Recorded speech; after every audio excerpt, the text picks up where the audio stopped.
I've only been in Grand Rapids for I guess you could say a day and a half, and I get it. I do get it. Like, I understand. Y'all can stop now. I understand. You don't have to be nice to me anymore. Y'all come in aggressive. Y'all are like truly like an opposite New York. Y'all come in real hot with how nice you are. Like, it's...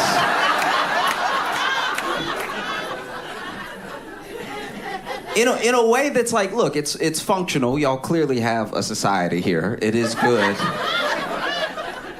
But is it not exhausting to just be trying to help?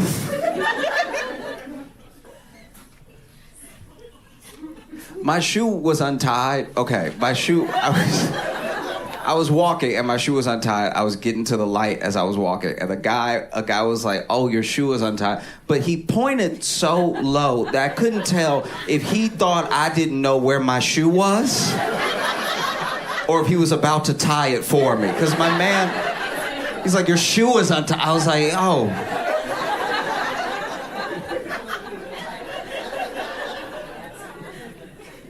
Because I feel like I'm nice. I feel like I'm a generally nice person, so I don't really get why y'all trying to outdo me at every time. I'm like one of the nicest people in New York, and then I come here and I'm like, yeah, y'all win. This is genuinely a lot. I appreciate it though. It's nice to get a break. It's nice to get a break from like eye contact leading to a fight. One time I was on the bus. A lot of my stories that are in New York start on the train or a bus because my life is not going as well as I'd like. Very few things I tell you about will be in a car.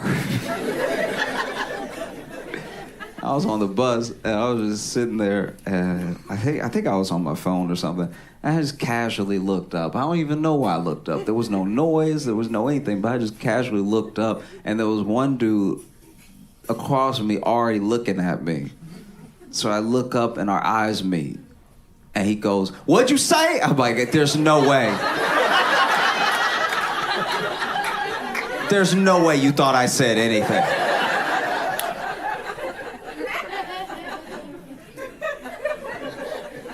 It's just a lot, you know.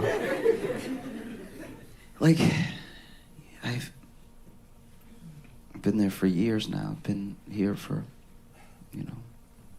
day and a half. And it just, okay. Like, y'all won't even let somebody be lost.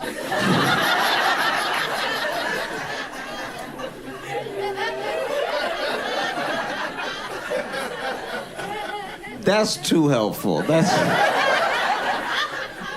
Gotta let people make their own mistakes. Because admittedly, I was lost. But I wasn't lost in like a cartoonish way. I wasn't lost like a 20 silent film. You know what I mean? I wasn't like...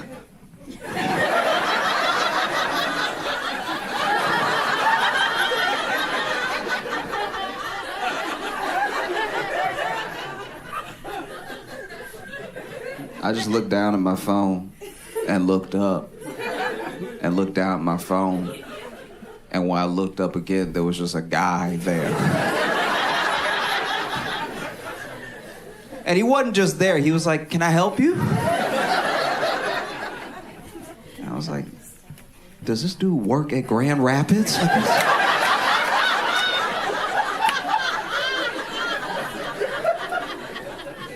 It felt like y'all just hire a bunch of Walmart greeters to be outside.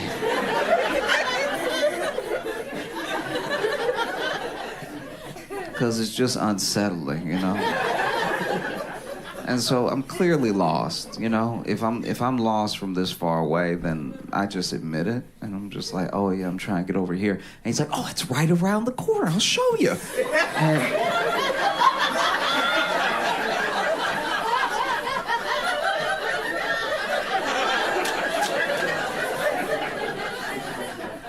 And then he walked with me.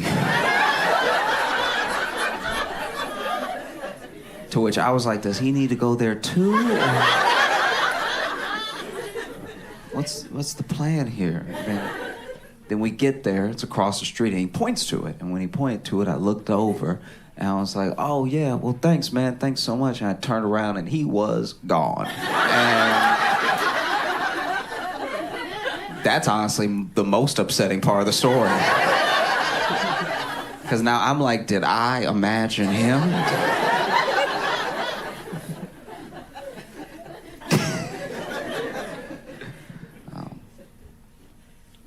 I don't know, I've lived in New York for years now. And I love living in New York, but I think, this is gonna sound like an ironic thing to say, but I think I love living in New York because I'm not infatuated with the idea of New York, right? New York has a long, beautiful history.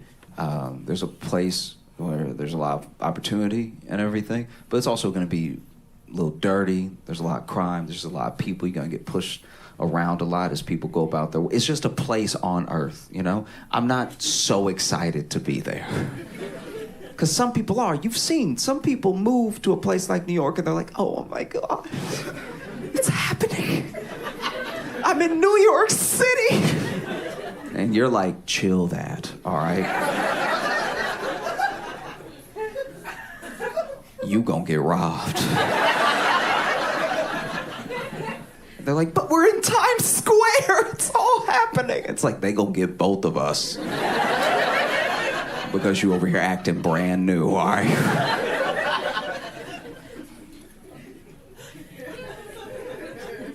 I almost got robbed. My first month living in New York, I almost got robbed. I was walking home after work, and I had not had a good day, you know? And this guy walked up and just punched me in the nose. It turns out that's all it takes. I'm not much of a fighter. If you punch me in the nose, I will sit down. It's almost immediate. It's a reflex, really, because this man punched me in the nose and I sat down on a fence immediately. And I don't know if I said out loud or I just thought in my head, but when he punched me, I was like, I need a minute.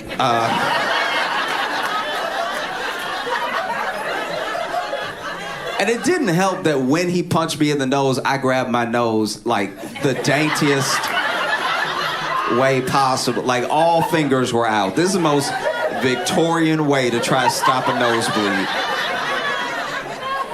This is devastating. I didn't even know this is what I do in that situation. I was just sort of put there, and then this is how I reacted. You know what I mean? So I'm over here clenching my nose as hard as I can.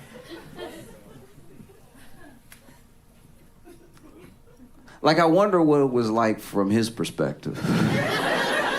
Like, if he punched me in the nose and then immediately saw me grab it like this, it was like, did he already have a nosebleed coming? Like, how did he... But this dude punched me in the nose. I sat down, and out of nowhere, this dude, huge dude, ran up and pushed this dude out of the way. And he pushed him so hard, he pushed him down, right? And so he slammed to the ground. He looked up. He saw that big dude. He must have thought we were friends. And so he took off.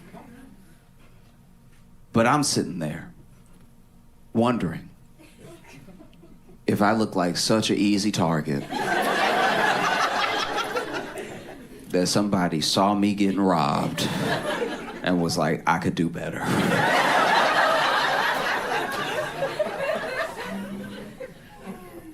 Yeah.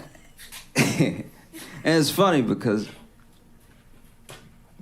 I was not having a good day at all. I was new to New York. I didn't have a lot of friends. I didn't have a good day at work. I didn't like the place that I was staying. And I feel like a pretty positive person, but everything was happening all at once to make me feel like just in a rut. Like, I try to wake up, be optimistic and everything, but the day it beat me down. I was just like, I remember I was thinking before this guy walked up to me when I was just walking home, I was thinking, this is the worst. This is like the worst, you know? And I was never thinking of like going back to Chicago or anything, but I was like, this is just the worst. And then I got punched in the nose and I sat down and I was like, this is worse. You really shouldn't tempt fate with superlatives.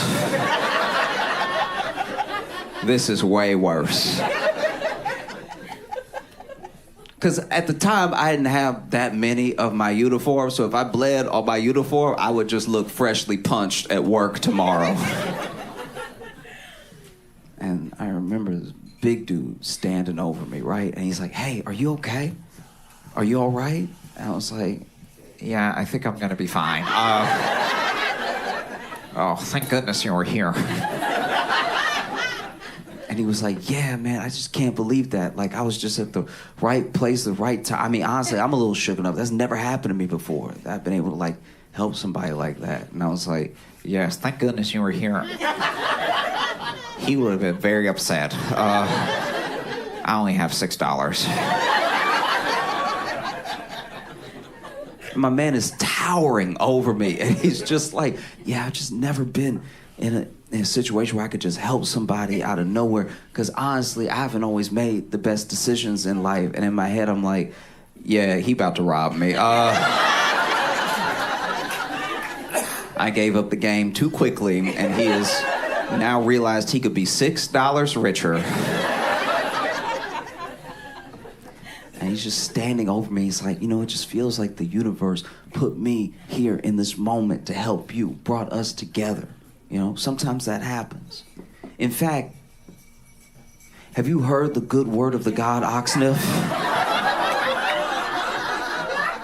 The god Oxnif of the planet Mars? And I was sitting there like, this is worse.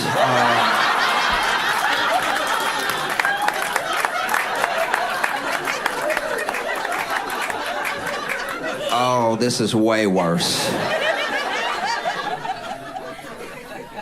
And I just sat there for 10 minutes listening to this man's cult speech.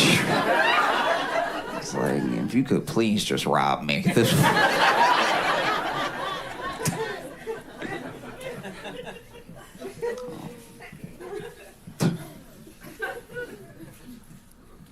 there's a lot going on in New York. There's a lot of crime.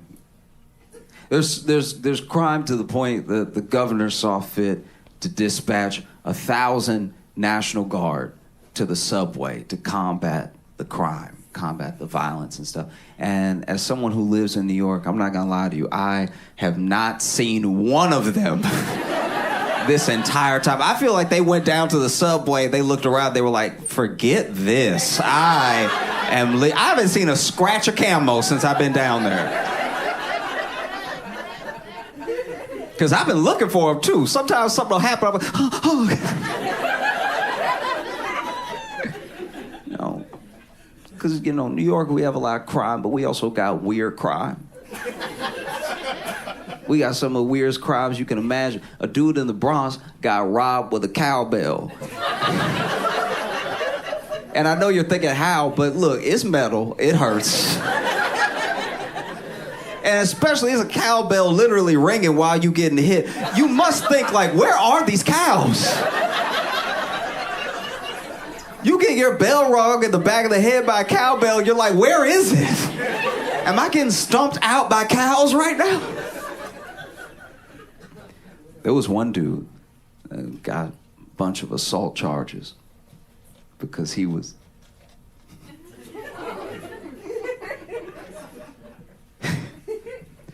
he was throwing marbles in front of anybody that walked in front of him. And it's like, that is a genuinely hilarious crime. It's one of the funniest assaults you'll ever hear about. Because at first, when I first heard about it, I was like, these YouTubers are getting out of control, all right? Somebody needs to rein them in. It wasn't even that. This kid did not have a camera. He was just being the change he wanted to see in the world. He's out here throwing the bar. People,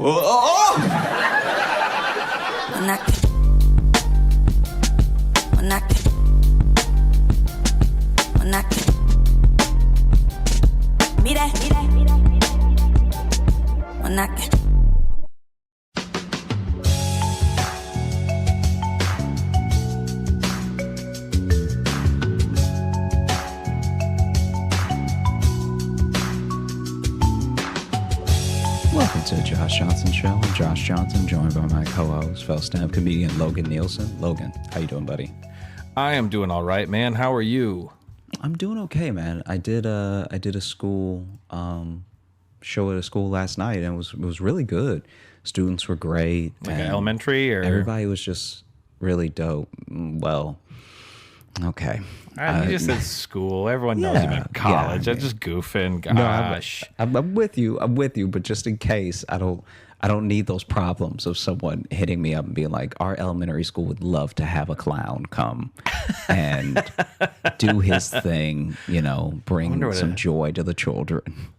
I wonder what an elementary would pay for some lunchtime stand-up. I think you have to ask what they pay the teachers and then go lower from there. Shit, I'm going higher from there. Oh yeah. I'm giving them a break. Okay. I'm gonna do for a teacher's day pay plus tips. That's right. I'm hoping I want them to encourage the children to leave tips. Okay, so this is my thing. I try to have a real day of it, right? Because the actual show wasn't going to be until 8. Okay. And the train from New York to DC is about, 3 hours or something? Okay. And so in my head, I was like, you know what I'm going to do? Yeah. I'm going to make like a full day out of it. And if Sally and I weren't going to Australia, I would have tried to get like, Sally to come, but I know she had errands to run and to pack and stuff like that. Right. But basically, I got up early, went to the station, made the train by like 5 minutes, which is my favorite. I love that so much. I love like when you're gonna make it, but you've also really cut it close to where there's no waiting. It's like, it's the best. It's so good. I don't know. That to me, I understand what you're saying. To me, though, that last 5 minutes leaves too much opportunity for something to go wrong. And if one thing goes wrong, then you are late. You have missed this train now. It's kind of how I feel. I mean, the Amtrak is less so. I've had less trouble with it. Like if you show up, if you cut it close, but like, you know what it is? I don't know. This is my thing. So I left. It takes 30 minutes to get there. And then probably another 10 to get to my track from where I got off at the train. So 40 minutes total. Okay. And I left with about an hour to get there. So I had this 20-minute pad, right?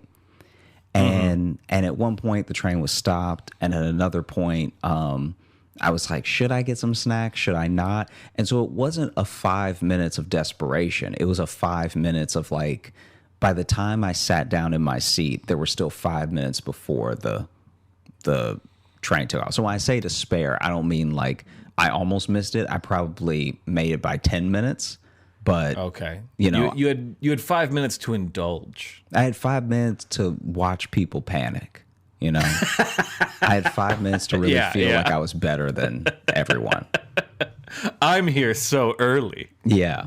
And didn't I plan ahead like a good boy?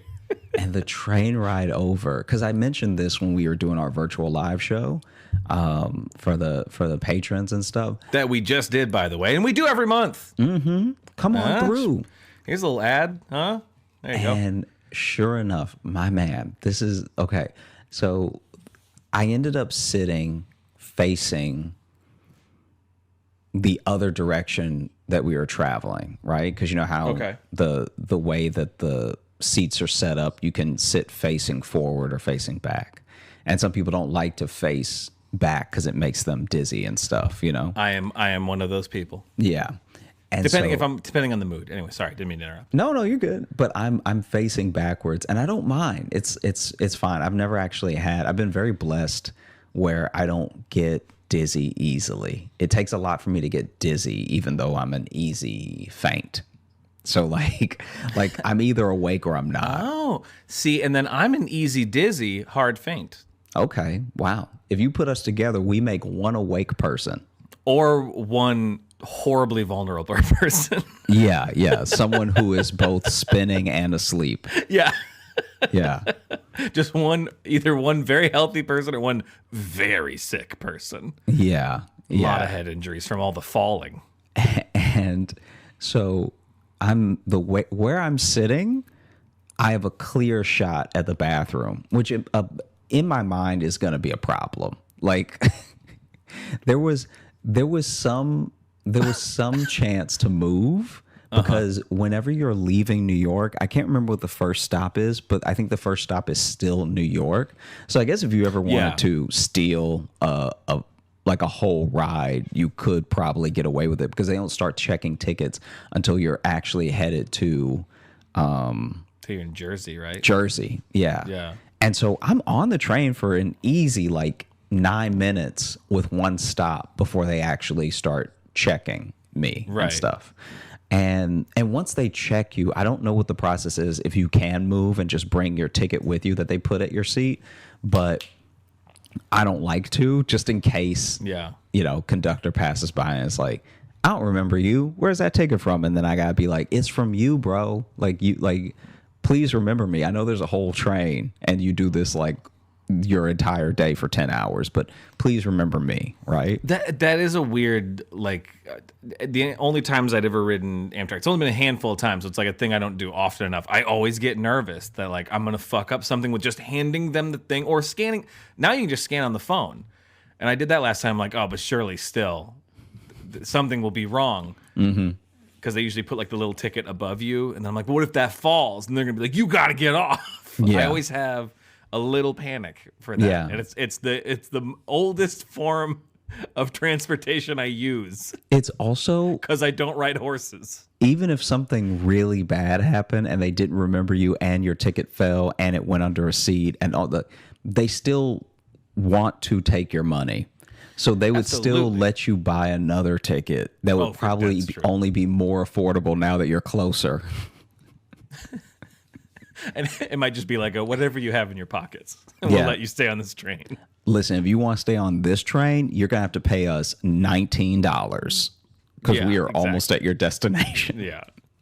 By the way, sorry if you're hearing a lot of clacking and walking around. My dog's getting restless. I won't dig into this next. We're talking about trains, and I love talking about trains. But she just had surgery. So I brought all my gear upstairs to hang out with her. But she walks around, and it's all hardwood floor up here, so you can probably hear clickety clack of beagles walking around on my mic here. So anyway, so that's why I'm looking around. I'm darting around like someone's sneaking up on me, but I'm just trying to keep track of my healing canine. Anyway, sorry. Go ahead. Trains.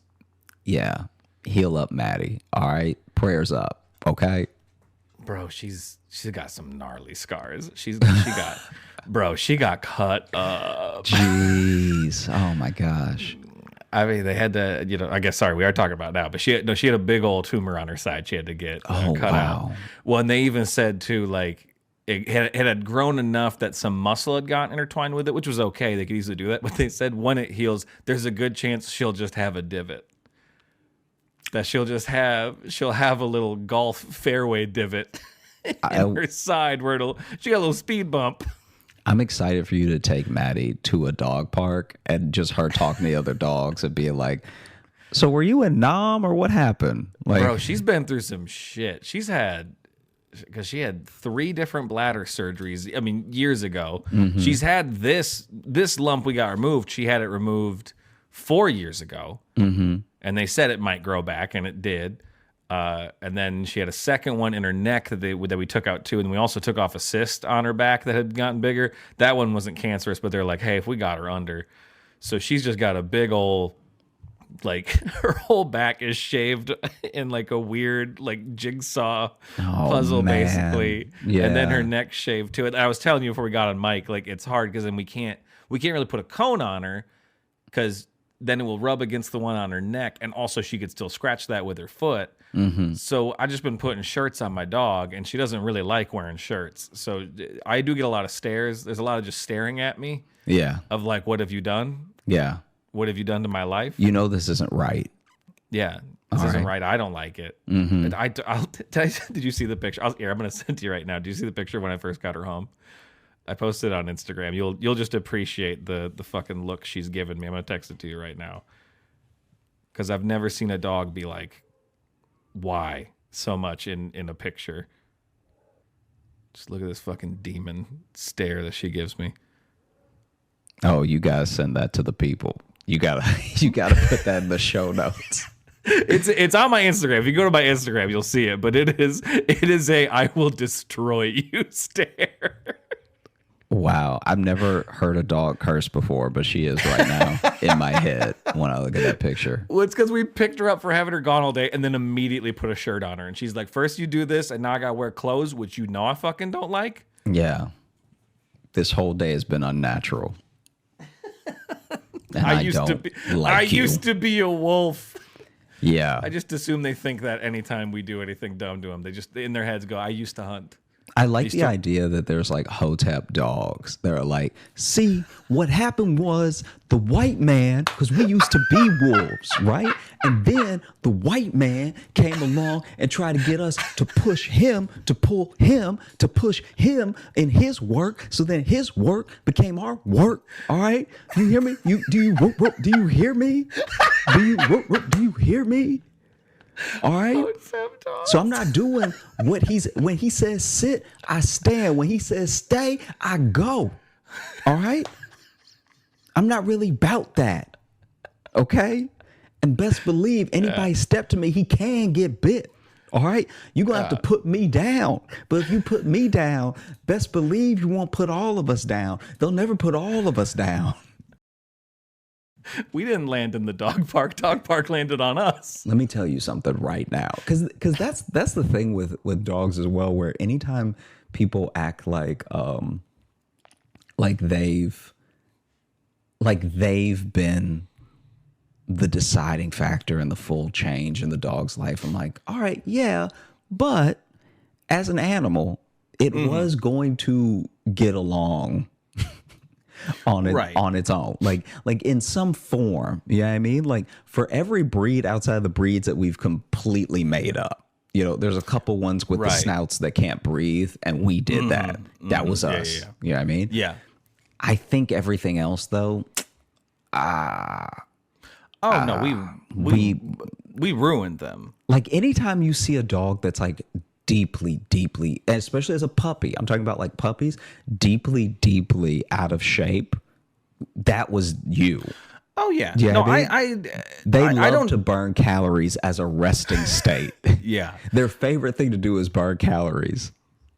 I'm not delusional because there's some, I know people who are just like, my dog has this trait because because of their previous owner, blah blah blah, all this stuff. And I know I had her since she was a puppy. It's a little different, but I know every one of my dog's bad behaviors, absolutely my fault. I know 100% is my fault by nature of just like, she only been around. I've been the only authority figure she's ever known. So clearly anything shitty she does, I didn't handle or didn't care enough to handle. The long time where it was just me and her living in Chicago. She basically had an apartment to herself like half the time. Yeah, free reign. Yeah. Sorry, she was basically a human adult. Yeah, and I didn't do anything to curb any bad behavior. So I'm like, she sucks and it's my fault. But she's old now, so. I love when a dog does a horrific thing, and then they run up to you like you're going to be proud. Like, I did it for you. You know what I mean? Like when a dog just runs up to you with like a full pigeon in its mouth, and it's like, aren't you proud that I brought this diseased animal back to you? Well, that's why I love. She's so bad at catching stuff. The one time she did catch something, she just looked surprised. Yeah. I think I told it on the show before, but she caught a possum and she was just like, and you could see in her eyes the thought was, I don't know what to do now. So it's never gotten this far. Last night, Chance saw a raccoon, which is literally just built like him. Like he's a fat Shiba. And it's just him. It's going to be about the size of him. Yeah. Yeah. And just different colors, but still it was trying to get into a bag. As Sally told me, he saw it and just was amped and was like really talking all of that good shit from across the fence. Like, was that his first raccoon he's seen that you know of? Okay, yeah. Because it's funny when you see a dog see their first something. Because either they'll freak out, but like when Maddie sees something for the first, like when she like saw a possum for the first time, she just looked at it and wasn't upset it just looked like her world collapsed a little bit because she learned of a new thing. Yeah, he does And the possum seem just to looked at her. Yeah, exactly. He seems to be upset that they are alive. He would love to unalive them, at every turn. Right. Yeah. Maddie doesn't have that as much. She doesn't. She likes to chase, but she doesn't. If something stops running, she will just she had a rabbit one time that I think I've told this before too, but she snuck up on it and was like 6 inches away. The rabbit just didn't run, and then she just looked at me and she's like, "I don't," and then just walked away. Because it didn't run, she's like, no, this is wrong. So this seems like a trap now. Yeah. This rabbit knows something that I don't know. Yeah. Honestly, anyway. If I come for this rabbit, I feel like something bad is going to happen. Yeah. You're on the other side of him. Is he holding something? Does he have a weapon? Yeah. Is he holding something behind his back? Yeah. He seems to be too calm about this. Anyway, sorry. Trains. We haven't had dog talk in a while, you know? Yeah. No, it's fine. It's fine. And this has consumed my fucking weekend, this surgery. I'm with you. I've totally barely slept. Yeah. I've barely slept. Because she won't lay still. It's not that I haven't slept out of worry. It's because she wakes up and then sprints while drugged up still on anesthesia. That's Friday night after she had her surgery was just like waking up and just trying to sprint to nowhere. Yeah. Anyway, sorry. It does sound like the opposite of what anesthesia should do. It never used to affect her that way, but the last couple of times she's had stuff, because she had a tooth removed last year, and she did the same thing. It's like she's sleeping, and then she just wakes up and acts like there's something urgent she has to go do. Yeah. Which there isn't, because she's a dog. You don't know that, though. Maybe there's unfinished bones and unfinished business outside the yard, you know? Maybe. Because it does. It seems like she just starts walking places like, I'm supposed to do something. And then she stops and she's like, no, it's right. I have no responsibilities. I'll go lay back down. I forgot I'm a dog. Yeah. But basically... Anyway, college gig, trains, choo-choos and colleges. I was seated diagonal from the bathroom, which I knew was probably going to be a problem. I wasn't sure how, but I knew eventually something would happen. And I was you're at least gonna smell something. Yeah, and I was across also from the dining cart. And so a part of me was like, man, maybe I should just spend some time in the dining cart. But my seat, I don't know if this was a malfunction or if I was just lucky or maybe Amtrak stepped up their game. But my seat went back just a little bit more than normal. Ooh. And as soon as it went back and no one ever came to sit next to me, I was like, then I'm in it. Like, why would I move? Life is good, you know? So anyway. Shit, I might stay on for an extra stop past DC. I might just keep going. Maybe I'll end up in Virginia. I don't care. When the seat's this good, why get off? And eventually, it happened. There was a guy who you could tell. I heard his click clopping from down the row. Right? No. This guy. You said that right after Maddie walked by, so I thought you were saying you heard her. No. Clip-clopping. This dude, I don't know what type of nice shoes he had on, but they were the fanciest flip-flops I've ever heard that were dress shoes. Because it was like... I've got a tap recital. Yeah. It was legitimately like, how are these shoes making this much noise? And then he's running down the aisle, and you can tell he's trying to hold it together, but he... gets to the bathroom and someone's in there, and the impatience, because where the seats are, there is the handicap seating, right? Right. And so that means that since there's no one there in a wheelchair or anything, there's just room. And so he's pacing.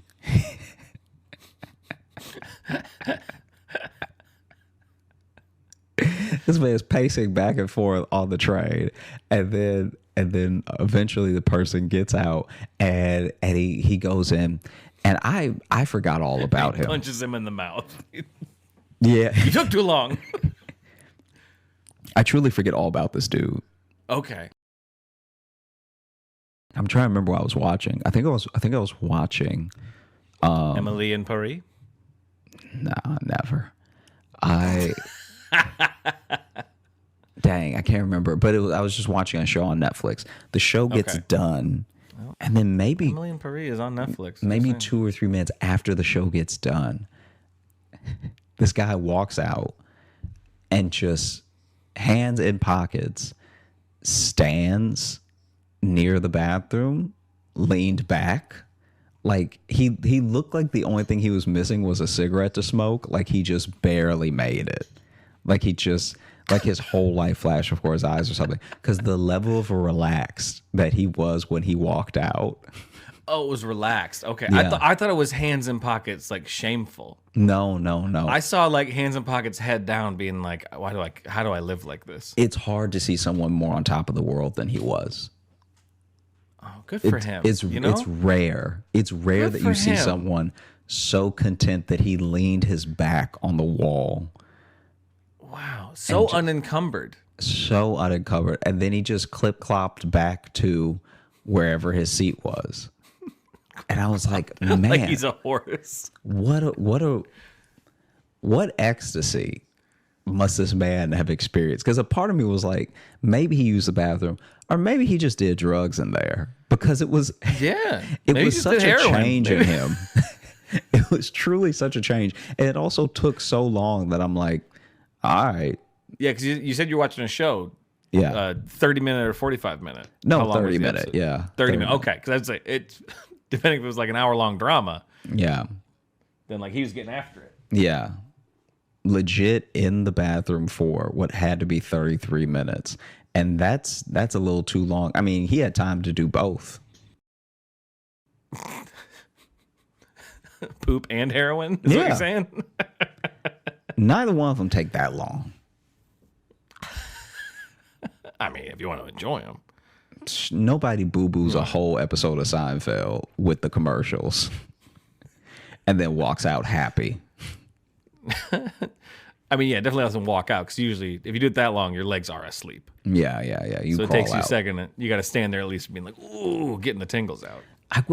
When I was on the Amtrak, though, the food offered is not. Well, that's the end of it. It's not. It's not food? Yeah. Okay. Yeah, I've never looked this is specifically in the dining car. In the dining car where you buy the food that they provide. Because I've never looked in there. I've never seen. Mm-hmm. Okay, what do they got? What's on the fake menu? There's a microwave pizza that I'm pretty sure is like a one that you get in a grocery store. So I guess some people would consider that real, but I feel like because you don't control the microwave, existing and real are different things. Yeah. You know what I mean? Because it's not a real pizza, and you're not gonna feel good, right? No, I've had those. They're not good, no matter what. They at best they are there. And the person, to their credit, the person that works the Amtrak train that is firing them up for you and everything in the microwave is following the instructions. But the instructions, this is what people don't understand about microwavable foods that are kind of faux foods, is that you have to come up with your own instructions. You know? You have to tinker. You do. Diligently, and you have to understand your microwave. You have to understand your dinner that you're having through that TV dinner, and you have to know, okay, am I a low wattage? Am I a medium? If I'm a medium, is it 3 minutes or is it 3.5? Okay. Some people break it down to such a science that they'll put that microwave on 325 and have whatever their TV dinner is coming out perfect. Because they've eaten it so much that now they realize, like, okay, 330, a little too hot, a little dry, you know? Yeah. Which is a great combination of victory and sadness. Because you're like, I nailed this. But you're just like, I'm too good at microwaving these. Because in all the time that you got good at microwaving these, possibly, potentially, I'm not saying you have to, but you could have gotten married. Have figured out, okay, went two very different directions. You could have gotten a life and been happy. Yeah, I guess so. I guess maybe that's the takeaway. Then the other thing is a hamburger that is actually way more depressing. What was your other path, though, that you could have gone down? If you gotten so good at it, in that time you could have... found a fruit that you really like. Oh yeah, okay. Like a fruit that you like roll with, like in the amount of times it takes you to really get down to an exact second and wattage of what this TV dinner should be to come out tasting good. You could have tried mango. You could have tried an apple. You could have tried so many things to be like, hey, this is the fruit that I roll with. You know? Yeah. Because once you have that perfect timing down, it means that has to be the last time you ever have it. Mm-hmm. You know what I mean? You're just like, wow, this is a science now. Mm-hmm. I can never buy these again. Yeah. I perfected this art form. It is time to move on to another medium. Mm-hmm. Which is microwave burgers. So was this like a straight up like 7-Eleven burger? Kinda, yeah. It did not look, it looked like dry, and it looked like it's finally gotten to the point where the general public is as exhausted with processed stuff as doctors. Because it used to be if you went on and on about processed foods, you sounded like a health nut. And now you're just right. Like now they finally come out with a couple burgers where it's like, no, yeah, that's not even a good shape. You shouldn't have no burger. I'll go out on a limb right now and say no matter processed, unprocessed, grass-fed, grass-finished, I don't care if you put butter on any of that. No burger should be triangle. Yeah. And I'm not saying that one was triangle. I'm just saying that the roundness to corners ratio was off. Let's just say no corners generally. If you're not going to Wendy's, no corners. If you're not going to Wendy's, no corners. All right. I don't want to eat a baseball diamond. Okay.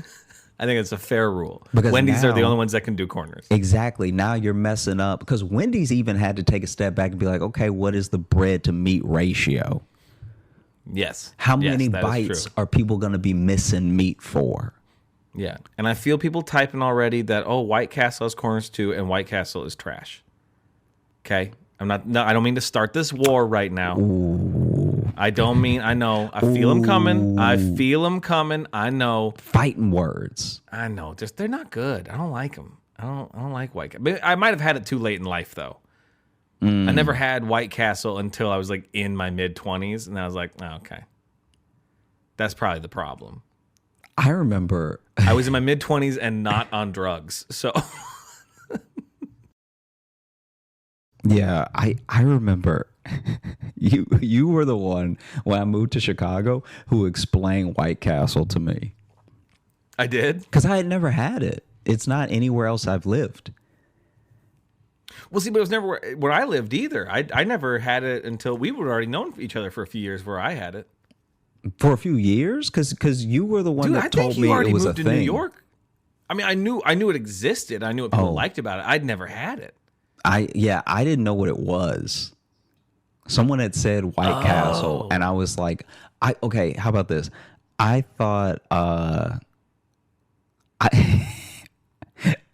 it's gonna sound so dumb. I really did think White Castle was medieval times.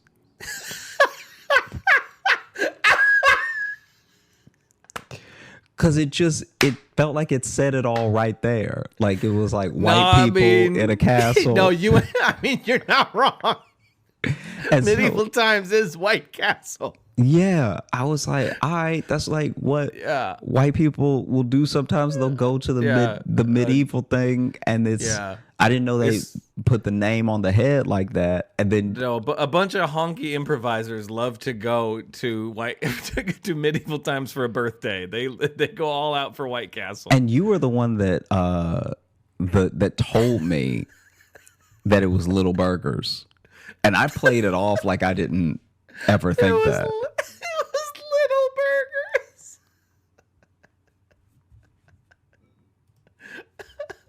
You guys want to go down to Little Burger? I'm just saying, like, because the way. Okay. No, we never had them either. I never had them. I think from where I live right now, I think they have one in like Cedar Rapids. You know, and this is basically near where I grew up, and we just didn't have them. I knew of them, but I'd never had them ever. Now, are you talking about White Castle or medieval times? White Castle. I've never been to Medieval Times. Oh, okay. We should go to Medieval Times. That'd be fun. We absolutely should. That'd be a good time. I've been to things like Medieval Times, like that are offshoots kind of thing. Like a Renaissance fair? Well, not just that. I mean, literally, like the type of restaurant. We went to one in Florida that was Medieval Times, basically, but it was pirates. And, dude, it kicked ass. Really? Because in the middle, instead of it being like the big, like dirt, courtyard thing, instead it was a big-ass pool with a pirate ship in it, and then on the pirate ship were a bunch of trampolines and stuff, and they were all like acrobats instead of like knights, but they were all dressed like pirates. They would swing in from different corners and then do like flipping stunts and stuff, and it would be a lot like Medieval Times, where instead of jousting, though, it would be this big like sword fight with them doing acrobatics, and they would get eliminated one by one, and like you were assigned, like your section was cheering for one of the pirates. I don't remember what it was called.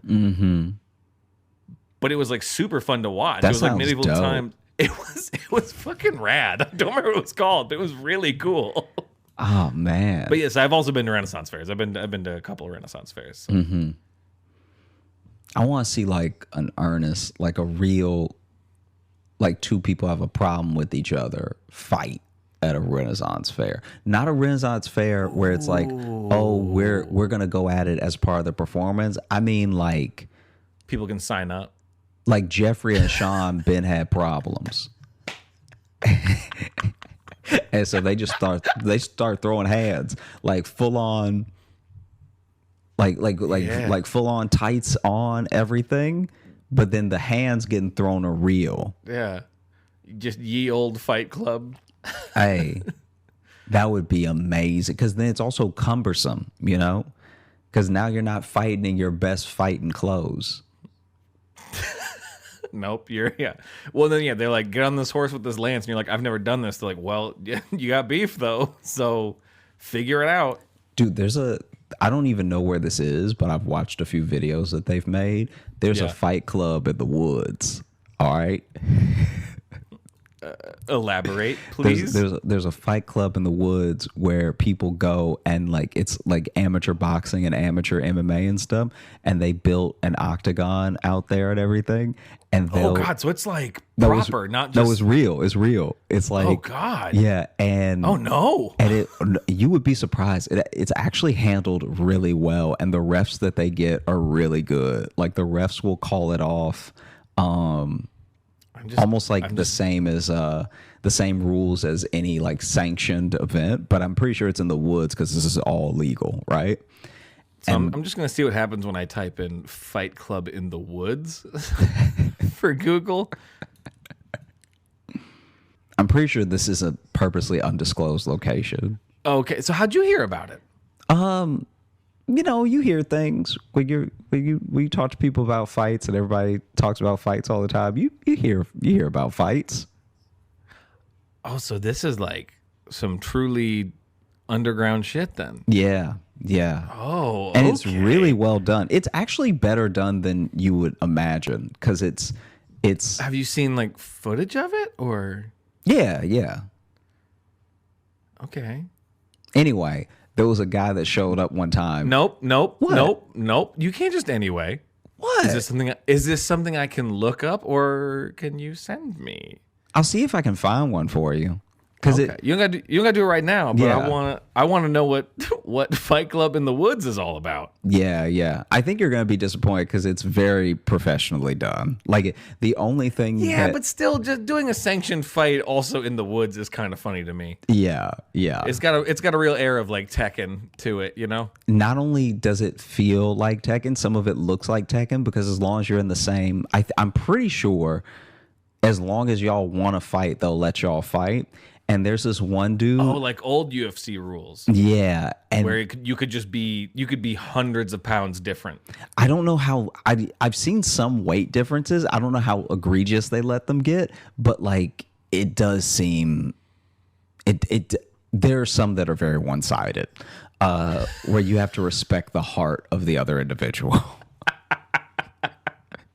You know what I mean? Like maybe when you weigh them in for heart, they weigh in the same. But as far as bodies, no. Yeah, our weight class isn't weight; it's by passion. And there was one dude who especially, sorry if this is the one that I find for you to send for you because I've only ever watched 2, but he showed up. He showed up like he got the call, and he lives in the woods. And so he just walked out of his house because he had the most comfortable garb on. Like, I'm pretty sure he had on pajama pants and then slippers. And so this man is doing his footwork in slippers, countering punches in slippers. Real quick, I want you to imagine you're in the woods and then you encounter a man in slippers. And you encounter a man in a sweater, pajama pants, and slippers swinging. Like, because in that case, if you run into a man in a sweater, pajama pants, and slippers, the best case scenario is he was just teleported from somewhere else. It's unlikely, but that is your best case scenario. Worst case scenario is he is about to kill you. Yeah, I don't know if you greet him with champ. You know what I mean? It would be a surprise if he was a champion of something. Yeah. Whatever he's the champion in, the police have not found him yet. Yeah. And then some of them, I think, are barefoot. Some of them decide to have on some type of shoe, like a boxing shoe or something. But they'll also do them based on, I think, the discipline. So it is kind of like old UFC, where now, obviously, because all of MMA having some knowledge about every single discipline is for the best, you see a lot less of people showing up with one discipline as their primary, and there are still people that do that in the woods. Yeah. Like they show up and they're like, I'm just going to do Taekwondo. Yeah. Well, yeah, because early UFC, like MMA wasn't like super a thing yet. No, it didn't even exist. Yeah. Yeah. Early UFC wasn't, MMA wasn't a thing. It was literally fighting. You were the ultimate fighter. Yeah. You would just show up and know how to whatever box type of only. fight. Yeah. Whatever type of fight you wanted to do, you would fight someone. Mm-hmm. And then there you have it.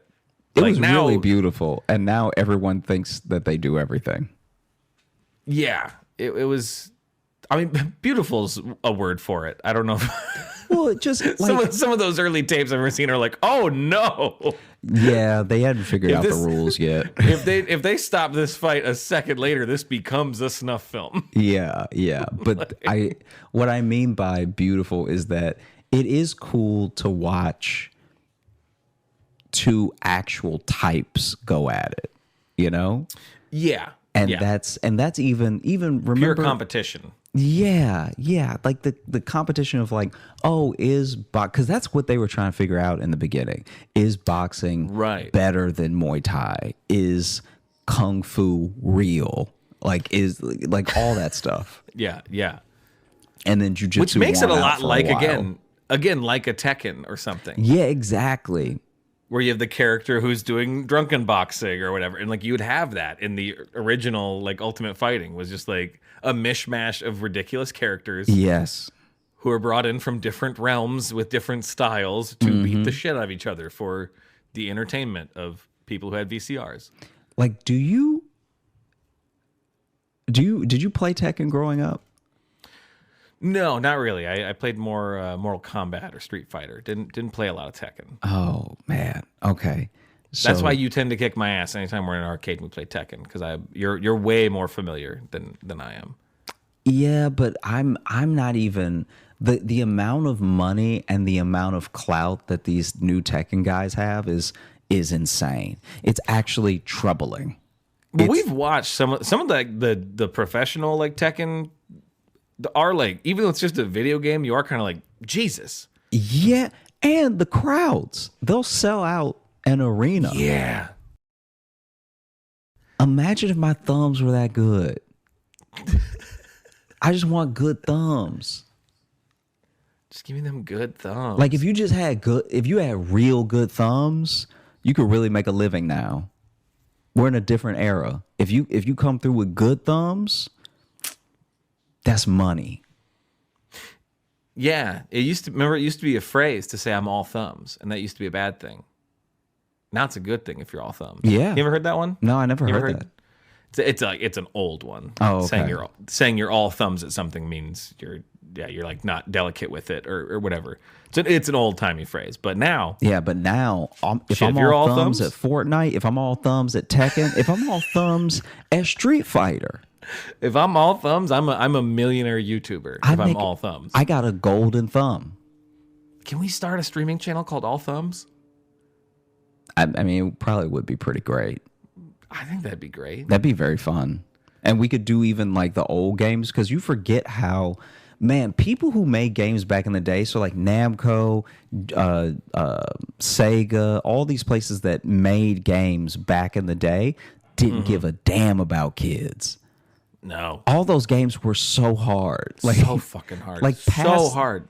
Past level 3, they were like unplayable. They just wanted your quarters. Yeah. They didn't want you to have a good time. They wanted your quarters. It was a shakedown. It was kind of being held upside down by your ankles. Yeah. Is what some of those games were. Which I meant to text you, actually, speaking of old games. The Nintendo Switch, which we play every now and then, we're together on the road. They just added GoldenEye. So I got GoldenEye now for us to... It looks like people about to get popped. Yeah. It's about to... Our next video game video we make for Patreon is about to be fucking petty. I don't even remember how to play. All slappers. Oh, I'm always bad, because it's always, especially, the aiming is so horrible in that game. I'm never used to it. Because I didn't own it when I was a kid, but all my friends had it. So I played it a lot and we get used to it. But it's not one I have a muscle memory for. Oh. I am not all thumbs with GoldenEye. Yeah. In the good way. I'm all thumbs in the bad way. Yeah. It is funny how... Do you remember the Nintendo 64 controller and how that was built? Yeah. It felt like a prank. Exactly. It's like, looking back on it, there's so much nostalgia for the cartridges and for the controllers and everything. But I remember when I got it for Christmas. Maybe I don't know. Maybe I was only a year late, but like I finally got one. I remember that and just being like blown away. And I got like 2 games with it, and I was just like, I was losing my mind, right? Yeah. And still, though, when I was holding it, I was like, this doesn't seem right. This is... Well, there's like 2 different ways to hold it, because you have the 3 like prongs. Like some games you kind of need to be in the middle on the thing. The other one you need to be sometimes on 2. I don't know. I always had to relearn how to use that controller every time, because I never owned one. But you owned an N64? I owned a Nintendo 64, and then I didn't own another gaming system for years because it was just, I did not have the money. And finally, I won a PS2. Oh, we talked about this on something. It was a video I think we did. Yeah, and then that was the last thing that I owned. What'd you win it in? What'd you win a PS2 doing? It was a walk run event or something. And I got the most signatures for like me doing 3 miles, or I'm trying to remember what it was, but it was something like that, where I needed signatures and I needed people to pledge, $5, $10, whatever. And and I just put in work, because in my head I was like, this is the only way that I'm gonna get a PS2 ever. Wow. In my mind, I wasn't even going to grow up and buy my own. I was like, if I ever want one, it has to be now or never. It has to be this. Yeah. That's an awesome way to get it, though. Yeah. And I remember it was like honestly like one of my, when you talk about top 100, because I won't put it in the top 10 because that sounds too sad, but like one of my top 100 favorite memories. Oh, no. That was my camera. Your camera turning off? Yeah. But one of my top 100 just favorite memories, period. Yeah. Was in the video. We'll just put the wood guy from Tekken. Yeah, Moko-chan. On your half of the video, it'll be that guy. And I brought it home, and I remember it played DVDs, and up until then, my mom and I couldn't watch DVDs because we didn't have a DVD player. Oh, okay. And they were too expensive to buy. And so there were just all these movies that were passing us by. And I remember when my mom was so excited for me and how like happy I was and everything, that I don't remember if I borrowed it or if she bought it. We must have borrowed it because I don't remember watching it. Maybe she bought it. Anyway, we watched Spider-Man on my PS2. Ooh. And my mom was like, "Oh my gosh, this is so cool. Thank you for winning this, Josh." And I was like so proud. I was like, "Oh man, this is the coolest," you know? Because it was like, even my mom was like, "This is pretty dope." You know what I mean? That's a good story. I like that. Yeah. That was like, I think that was the thing that really was a turning point where I was like, anything to like take care of my mom or anything that my mom needed. I was like, ever like that was like that, and then the groceries. So you kept buying her PS2s, and she's like, "Honey, this is not. Yeah, this isn't helping. This is not. You took the wrong thing from this. I don't need all these PlayStation 2s." Yeah, but no, I was like, bringing in the groceries for my mom one time, because one time I just surprised her because I was still fairly young. I was like kind of little, and we actually didn't get that much. And so she was getting out of the car and opening the door, you know? And when she turned around, I was right behind her with all 4 bags that I could not carry. Like I was just like, "Ah!" Like I was going to give myself a hernia. And she was like, like it was so heartwarming for her that I was like, "Oh, then I need to do this all the time." And I think that PS2 thing really was like a turning point where I was like, "Oh yeah, I like taking care of my mom, and I like doing my best to like, I don't know how you describe it, but like anything I can do to spoil my mom, I'm always very excited to do because it gives me that same feeling as I had with that PS2, because it wasn't that bad, but just not. This is gonna sound melodramatic, but like it was starting to affect me a little bit of like not even having a DVD player, because now I don't even know what anyone's talking about.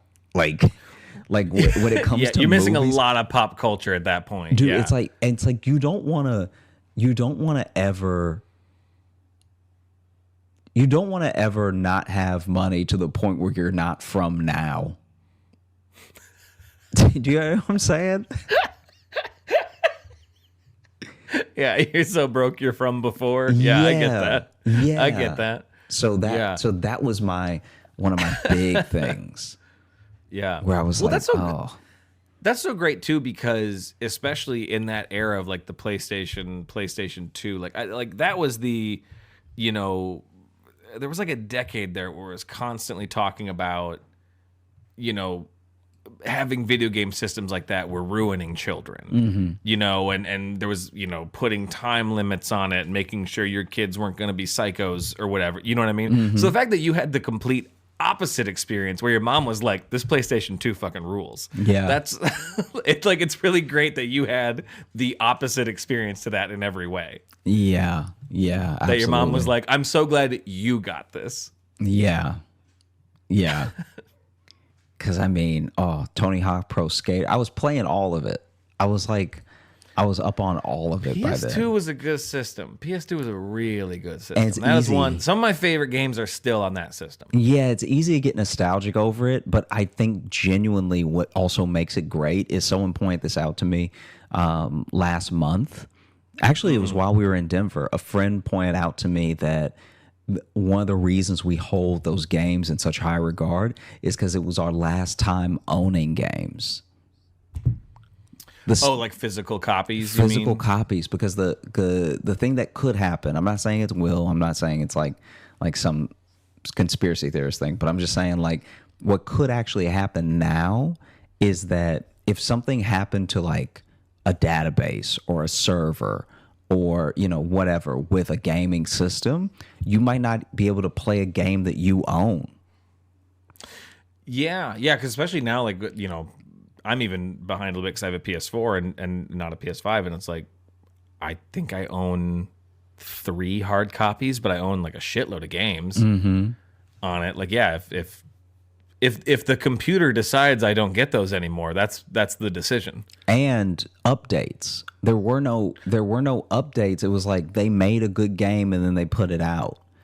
I think it's also that was the perfect generation of where games started getting more, I guess, more specialized. I'm not sure what the right word is, but like they were getting, that's when we started having like the dual stick stuff. Like you started having doing, using one to move, one to look around kind of stuff was in that generation. And I realized if you miss that generation, people who didn't play games during that generation, and you give them a game now, they freak out. They have no idea how to handle games now, because I've done that where I didn't realize, I'm like, if you didn't grow up playing games and you try to sit down at a game now as like someone our age, your brain almost can't comprehend it. Yeah. And so much of it stems from like that era of console. You know what I mean? Absolutely. So it's like, if you didn't get used to it, because that's like Jess, even she gets, if anything first person or any game that has a camera that moves, she gets sick if she watches it. Yeah. Because she didn't play those games then. It's like you have to, because I'm like, why wouldn't you get motion sick? I've just done it for years. Yeah. No, I'm with you. I'm with you. Well, dude, are you ready to open up the mailbag? Give me 1 sec. We're about to do that. Hi, Jess. I heard her coming. Do you need to walk through quick? Because sometimes she's... I've got a fun story you guys could talk about. Well, we're about to wrap this episode up, but what happened? Have you ever heard of a milk and molasses enema? No. Woogie boo. Woogie boo is what he said. A milk and molasses enema? Yeah. That sounds like... when they clearly run out of names for like the specialized IPAs, and they're like, oh, this is demon anus fist, and you know what I mean? They just start putting words together. That's what that sounds like. Yeah, it works. Ugh.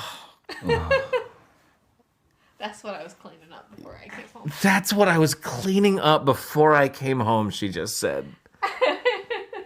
Okay, thanks for stopping by, hon. You're welcome. I love you. Love you. Your job's gross. I'm glad you do it, but everything's bad about it.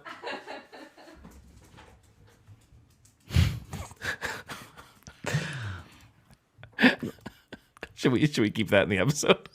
Let's let's do it. Let's oh God, open up the mailbag.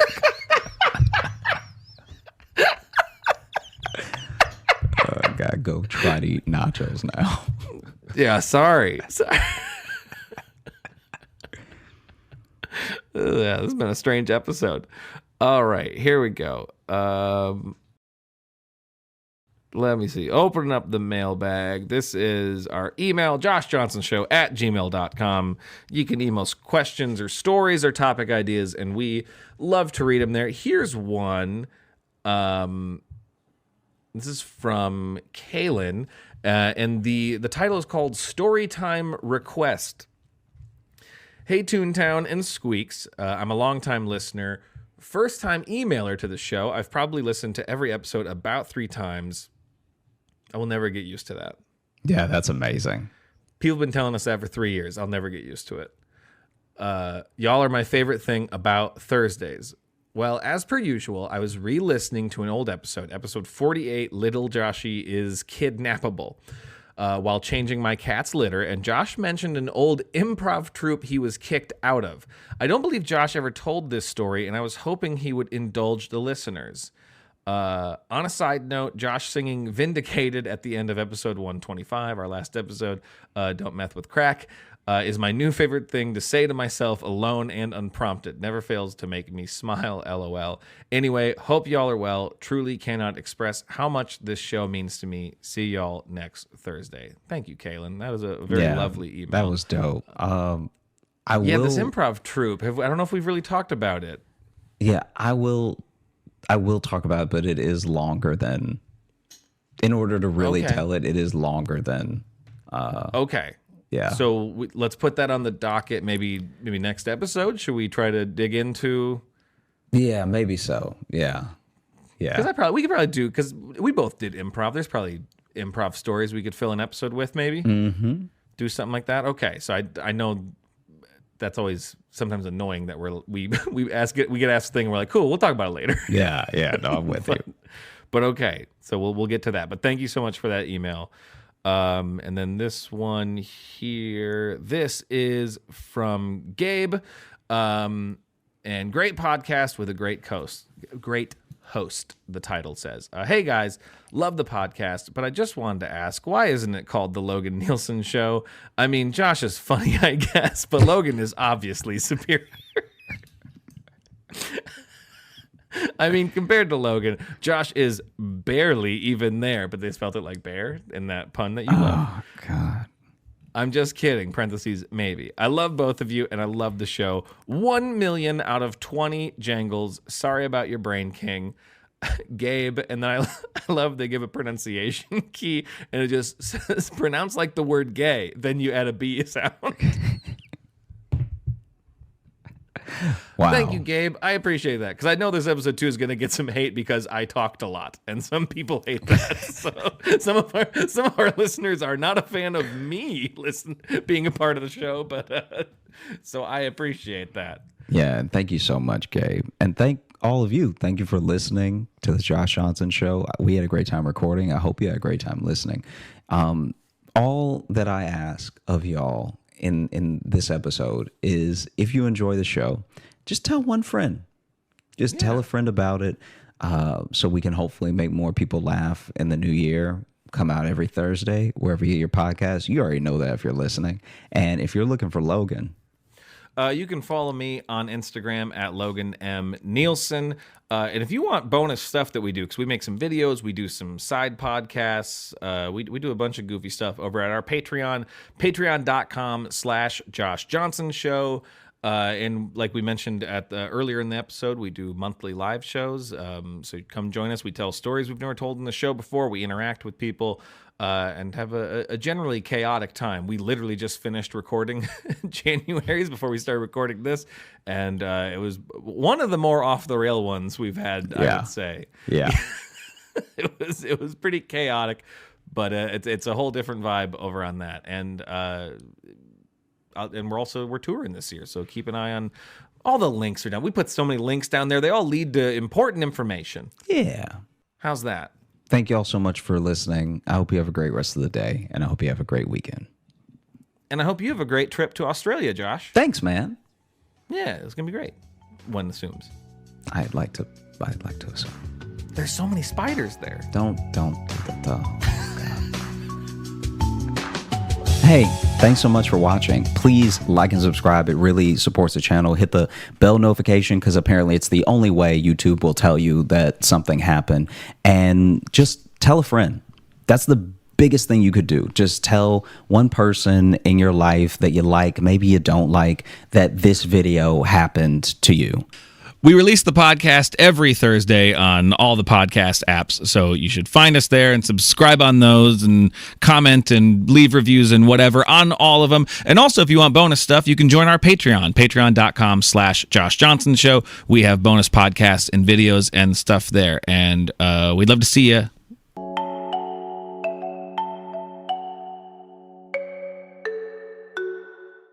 I guess we're all doing better than Diddy.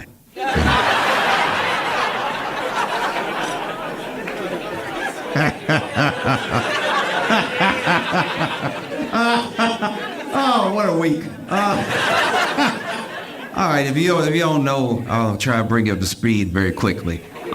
Basically, Diddy has been the devil for decades. And it's really only this year that everything's sort of coming to roost, right? It sort of started with a lawsuit brought by his ex-girlfriend, Cassie. And, in the lawsuit is detailing horrific things you will not, you will feel sick if you read the lawsuit. And Diddy said it was all a lie. Just nothing but disgusting lies about his character, and he settled the lawsuit the next day.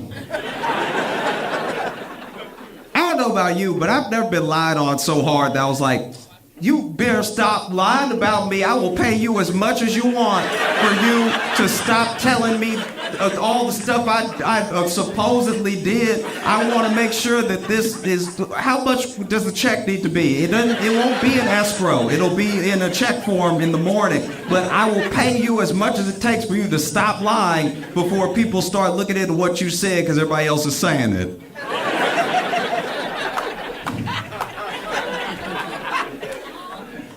Well, no, it's crazy. And even more recently, more allegations and more investigations have been going into Diddy being alleged. Legally, you have to say it.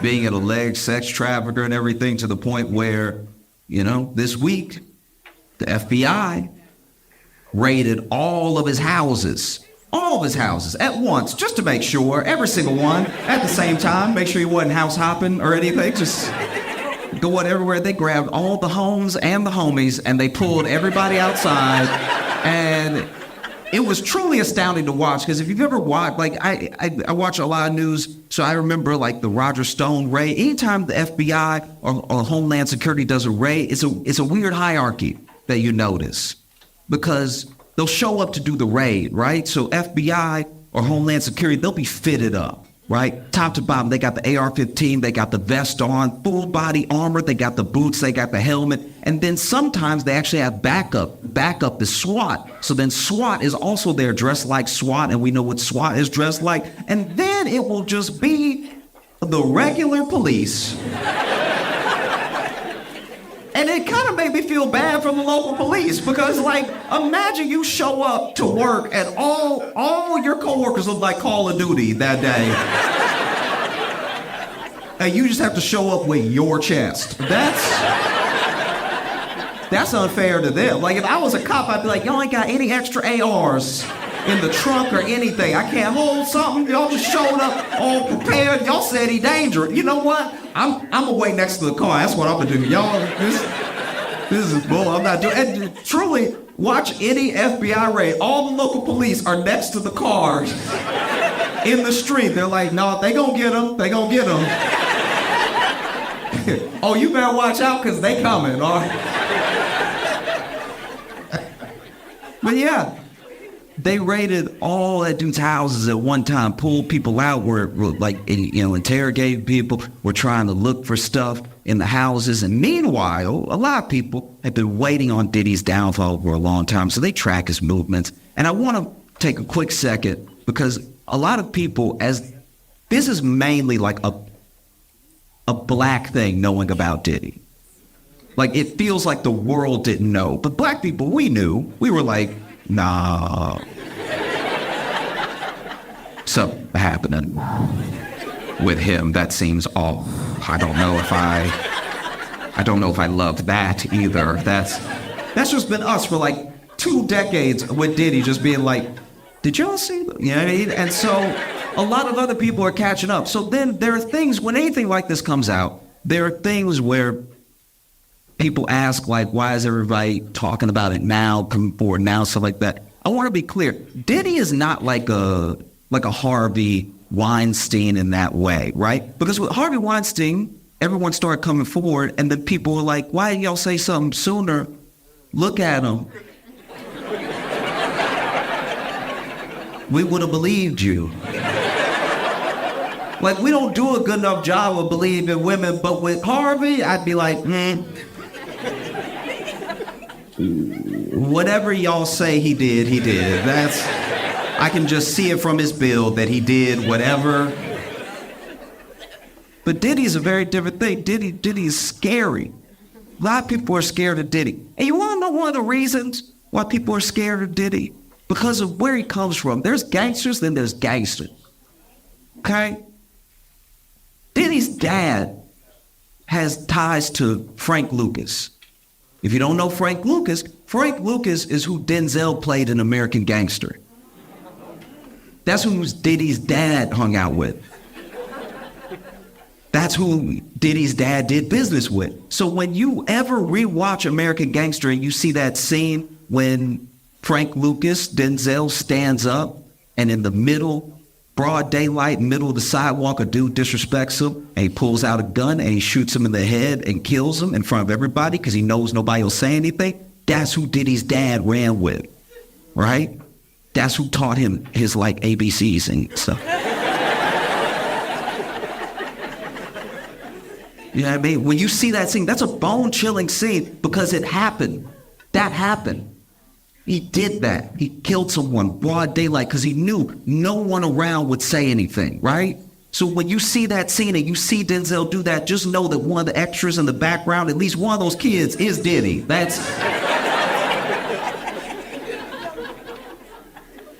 terrific, you know? And that's why people are getting so scared of him, because we know that he just moves differently, you know what I mean? And a lot of people have been waiting on his downfall for a long time. So when the FBI was raiding, people were like, where is Diddy? And you know how these kids are now? They're very smart. They can track anything. They track Diddy's plane. And so while the FBI is raiding all of his homes at one time, Diddy's plane is leaving America. And I don't mean getting fueled up. I mean, the plane is over just blue. That's the ocean. The plane is gone, right? And the plane is headed for Antigua. Now, Antigua is still extradited. So a lot of people are like, why would he be going over to Antigua? Then other people said, hey, maybe he's landing in Antigua because everybody knows that's his plane. He's going to land in Antigua. He's going to get on a friend's smaller plane, and he's going to go to a country that doesn't extradite, like Bali, right? So then that plane lands in Antigua, it comes right back.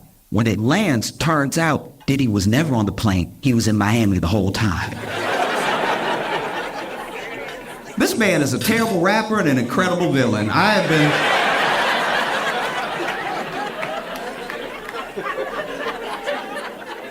been thrown for a loop consistently with him. Like, this man should be in a James Bond movie.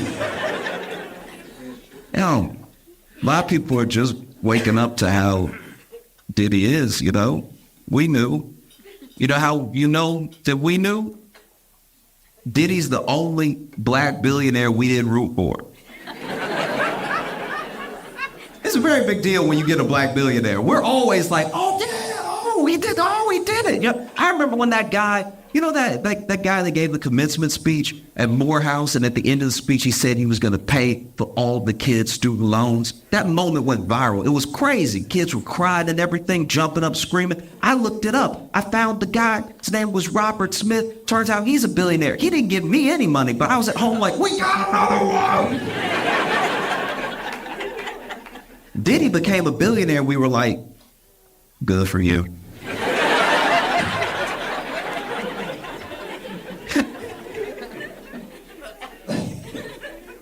I don't know about y'all, but I absolutely love when home drama spills out into the world.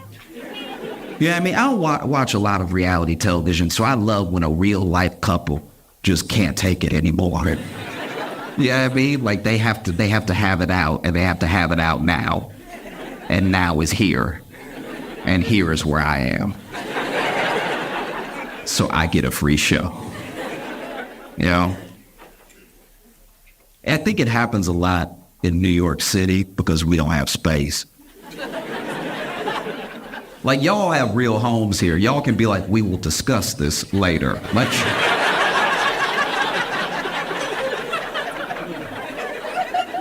In New York, we don't have that. We're like, I want to argue in private at home, but home don't have no elbow room.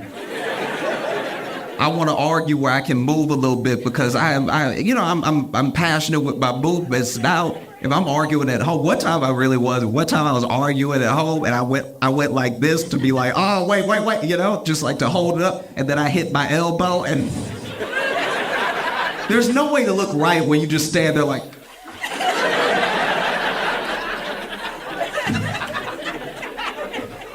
you know, so sometimes couples just have to have it out in that moment, you know? And I was walking. I try to do this at least once a week. I was on a walk with no AirPods in, right? Just really like be around in the world, you know?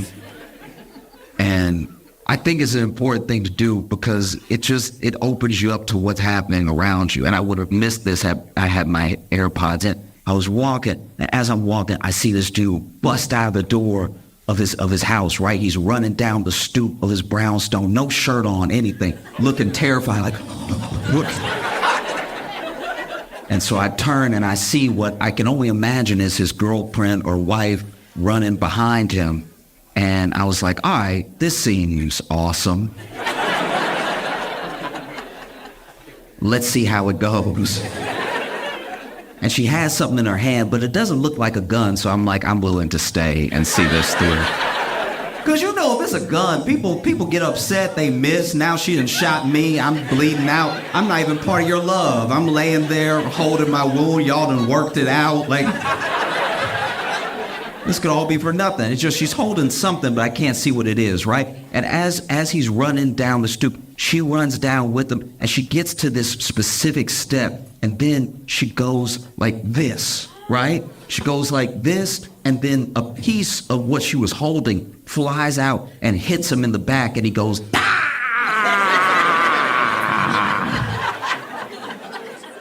and then she lets go of the other thing that she was holding. It slides down the stairs, and when it slides down, it's close enough for me to see. And when I look, it was the sleeve of a Hot Pocket.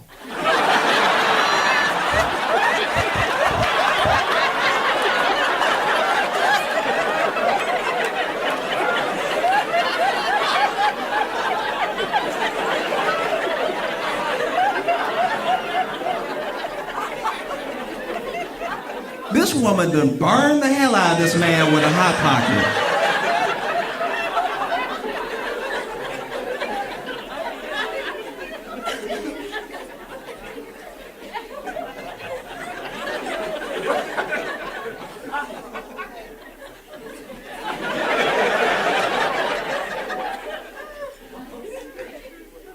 In the known universe, there are about 4 states of matter, right?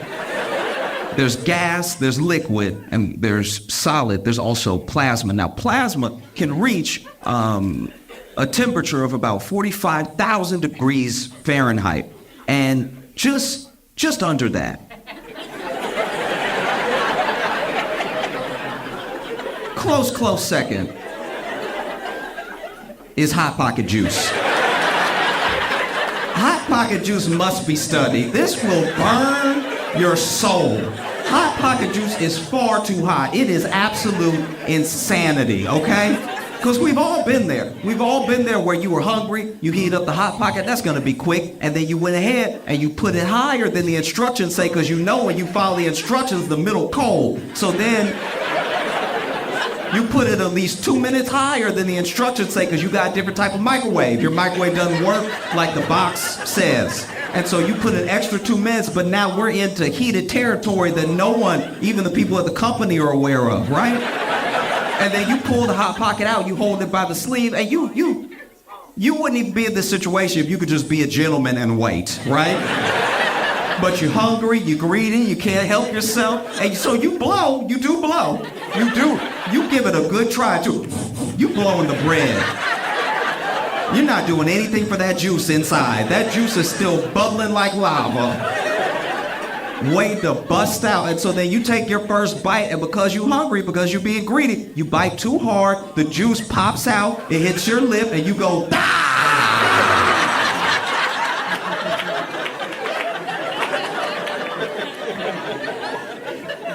Now you coughing because steam coming out of your mouth because you got the cornbread in your mouth with all the juice burning everything.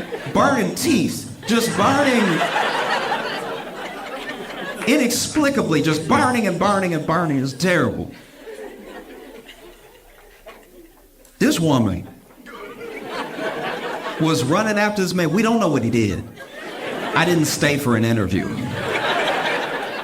This woman was running down the stairs after this man and had the Hot Pocket sleeve in her hand and reared back like an ancient weapon. Reared back.